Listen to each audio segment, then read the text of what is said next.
Good afternoon সকলকে। আজ আবার অন্য একটা ভিডিও নিয়ে হাজির। আজ যে টাইমে রেডি হয়ে বেরিয়েছিলাম সেটা ছিল দুপুর। ব্যাগ গুছিয়ে একাই বেরিয়ে গেলাম, তবে যেখানে যাচ্ছি সেখানে একা যাব না, যাব সুদীপ্তাদিকে সঙ্গে নিয়ে। এই যে ঘরটা দেখলেন বেরোলাম, এটা ওই দিদিরই ঘর। সুদীপ্তাদি অফিস থেকে সোজা স্টেশনে গিয়ে অপেক্ষা করবে, আর আমি এখান থেকে মেট্রো ধরে হাওড়া চলে যাব। জানেন, মেট্রো স্টেশনটা সুদীপ্তাদি যে বাড়িতে থাকে সেখান থেকে খুবই কাছে, ওই ধরুন হেঁটে 3 মিনিট। তবে ব্যাগগুলো আছে বলে আমাকে একজন খুব জোর করেছিল ক্যাবে যাওয়ার জন্য। আমি আর একার জন্য ক্যাব করিনি। আসলে আমার শরীরটা কাল থেকে খুবই খারাপ হয়ে গেছিল আসার পর। আর হবে না এবার কেন বলুন? আসার পর শরীরটাকে রেস্ট না দিয়ে রাত্রে আবার বেরিয়েছিলাম ঘুরতে, খেতে, ফেরার টাইমে কোল্ড ড্রিঙ্কস, এত কিছু যেন শরীর আর নিতে পারেনি। এই যে বলতে বলতেই আবার মেট্রো চলে এসছে। চলুন আগে উঠি, তারপর কথা বলছি।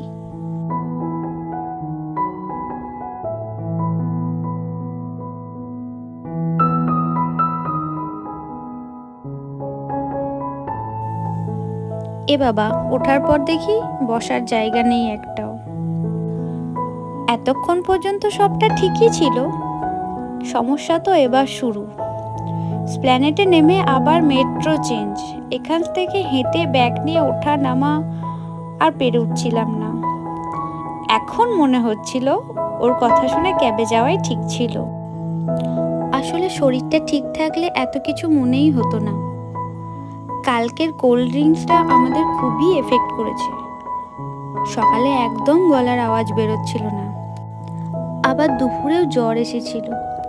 খাওয়ার পরে পরেই মেডিসিনটা নিয়েছিলাম বলে এখন বেরোতে পেরেছি। আবার অন্যদিকে বেচারি সুদীপ্তাদিরও শরীরটা একদম ঠিক নেই। ও অফিসে ঠিকমতো খাওয়া দাওয়া করতে পারেনি। তার উপর উনি আবার আজকে একটা নতুন জুতো পরে বেরিয়েছে, সেজন্য তার পায়ে ফোসকা পড়ে চামড়া উঠে বাজে একটা ব্যাপার। তার জন্য এখন আমি একটা জুতো ক্যারি করছি। আরে দেখুন, হাওড়ার মেট্রোটাতে কি অদ্ভুত রকমের ভিড়, এখানেও আমি বসতে পাইনি। ভিতরে আর কোনো রকম ভিডিও করিনি। যাই হোক, ভিড় থেকে নেমে গেছি।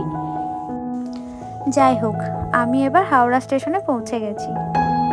শরীর মাঝে সাঝে সায় না দিলেও মনের মধ্যে কিন্তু এক অদ্ভুত এনার্জি কাজ করছিল। জীবনে ভালো কিছু পেতে গেলে একটু তো কষ্ট করতেই হবে। চলুন দেখি ম্যাডাম এখন কোথায় বসে আছে, ওনাকে এখন খুঁজি।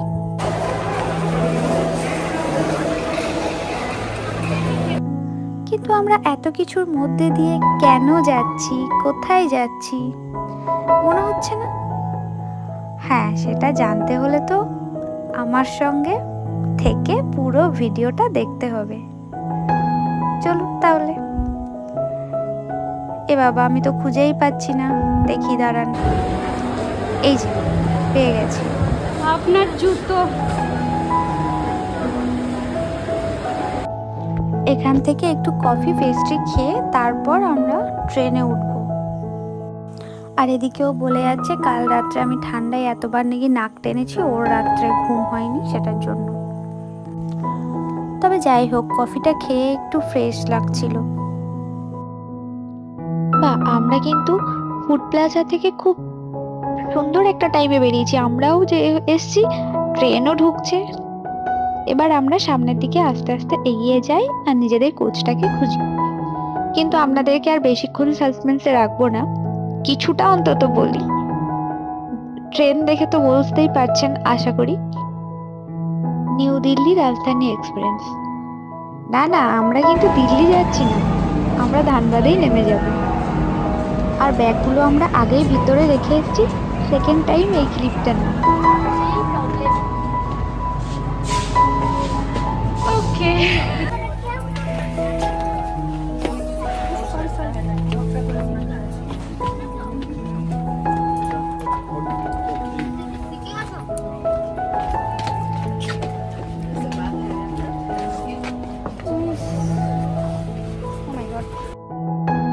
বসার আধ ঘন্টার মধ্যেই ওরা স্ন্যাক্স দিয়ে যায়। আমরা প্রথম থেকেই খুব এক্সাইটেড ছিলাম আর হব না এবার কেন? আমরা ফার্স্ট টাইম রাজধানী এক্সপ্রেসে চেপেছিলাম, আর হ্যাঁ, আমাদের টিকিটটা স্পন্সর ছিল, but food quality is not good. সেটা হয়তো আমার মুখ দেখে বুঝতেই পেরে গেছেন আশা করি। এই জন্য স্যান্ডউইচটা একটু খেয়ে আর কিচ্ছু খাইনি, হ্যাঁ, চাটা ছাড়া। আর এই জন্য সুদীপ্তা দিয়ে টিকিটটা দেখিয়ে বারবার বলছে যে এটা কি আমরা বাড়ি নিয়ে গিয়ে খাবো, এটা তো কিছু দেয়নি। তো না, ওরা পরে এসে গরম জলটা দিয়ে গেছিল, আর আমরা কন্টিনিউ খাবারের কোয়ালিটি নিয়ে এসব নিয়েই আলোচনা করছিলাম। চলুন একবার বাইরেরটা দেখায়।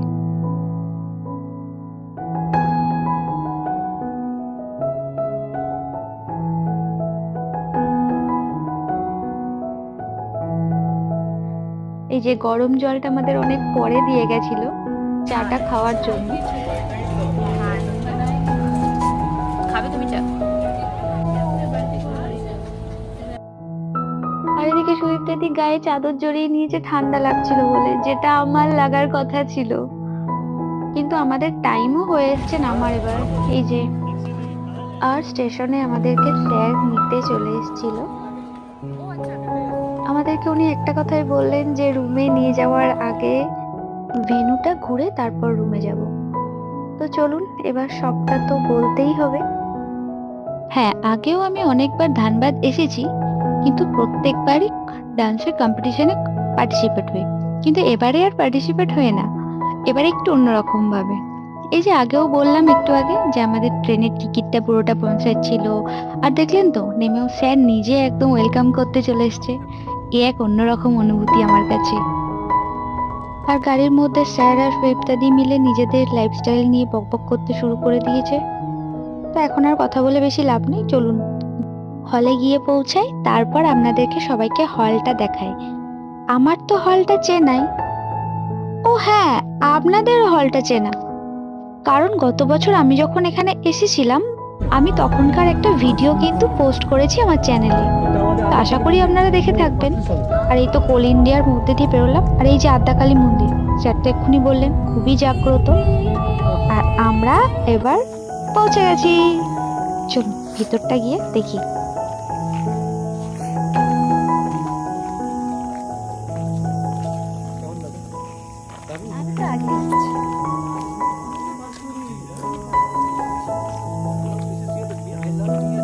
নিয়েছি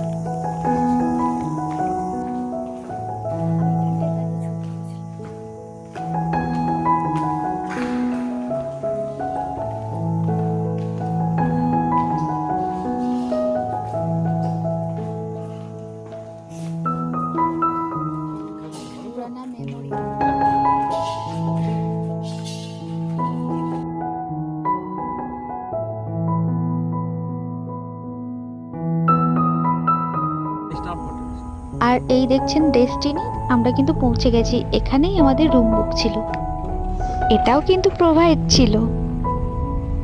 চলুন আমরা রুমে গিয়ে রুমটাকে দেখাই ভালো করে। আমরা নেমে গিয়ে, জায়গাটা কিন্তু খুব সুন্দর।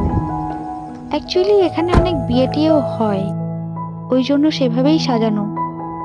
নিচের সিটিং অ্যারেঞ্জমেন্টটাও খুব সুন্দর।